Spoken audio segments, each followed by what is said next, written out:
ویسے تو بہت ایسے واقعات تاریخ میں ثبت ہیں جن سے حضرت ابو طالب علیہ السلام کے خلوص دل اور صفا و طہارت قلب عیاں ہیں۔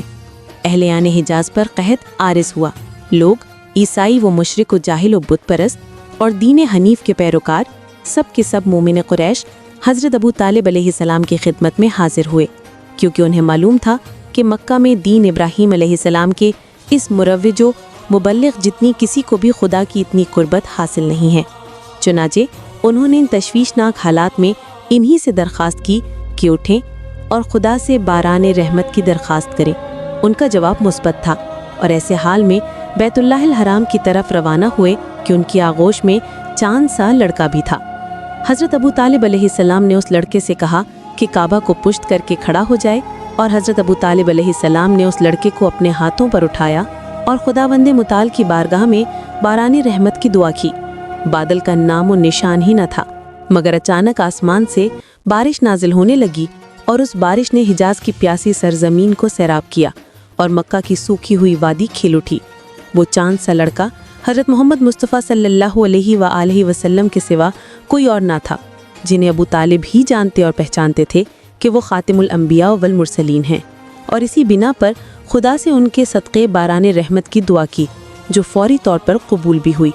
حضرت ابو طالب علیہ السلام اسی حوالے سے رسول اللہ صلی اللہ علیہ وآلہ وسلم کی شان میں فرماتے ہیں، وَأَبْيَضُ يَسْتَسْقَى الْغِمَامُ بِوَجْهِهِ سِمَالُ الْيَتَامَى عُصْمَةٌ لِلْأَرَامِلِ۔ وہ ایسا روشن چہرے والا ہے جس کے صدقے بادل پر باران ہو جاتے ہیں۔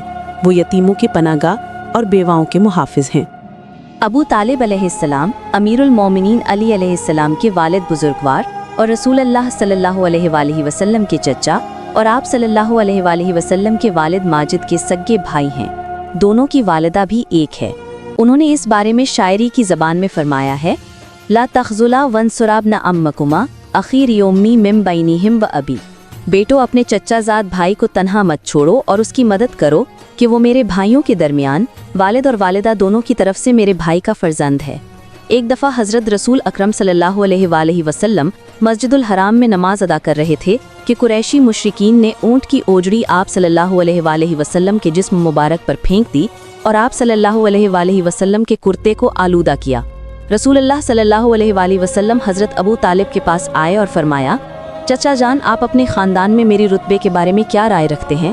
ابو طالب نے کہا، پیارے بھتیجے، ہوا کیا ہے؟ رسول اکرم صلی اللہ علیہ وآلہ وسلم نے ماجرا کہہ سنایا۔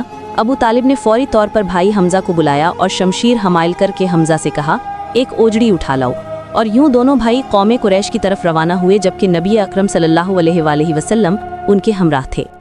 کعبے کے ارد گرد بیٹھے ہوئے قریش کے سرداروں کے پاس پہنچے۔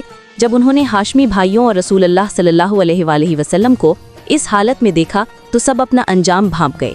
مومن قریش نے بھائی حمزہ کو ہدایت کی کہ اوجڑی کو قریشیوں کی داڑھیوں اور مونچھوں پر مل لیں۔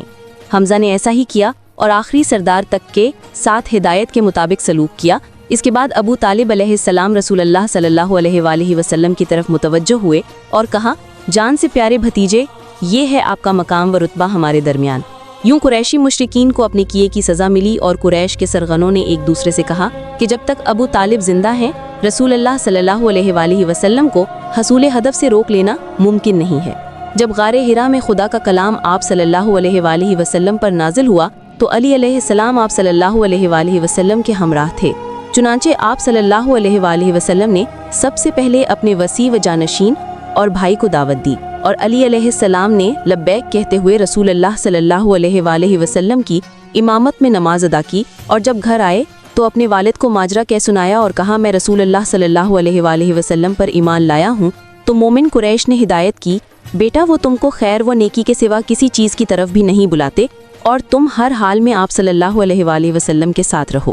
جب آیت وَأَنذِرْ عَشِيرَتَكَ الْأَقْرَبِينَ نازل ہوئی اور رسول اللہ صلی اللہ علیہ وآلہ وسلم نے اپنے رشتہ داروں کو بلا کر انہیں اپنے دین کی دعوت دی، تو ان کی مخالفت کے برعکس حضرت ابو طالب علیہ السلام نے کہا، یا رسول اللہ صلی اللہ علیہ وآلہ وسلم، آپ کی مدد اور نصرت ہمارے لیے بہت ہی زیادہ محبوب اور مقبول و پسندیدہ ہے۔ میں آپ کی خیر خواہی کی طرف متوجہ ہوں اور آپ کی مکمل طور پر تصدیق کرتا ہوں۔ جائیں اور اپنی ماموریت اور الہی فریضہ سر انجام دیں۔ خدا کی قسم میں آپ کی حفاظت کرتا رہوں گا اور کبھی بھی آپ سے جدائی پر راضی نہ ہوں گا۔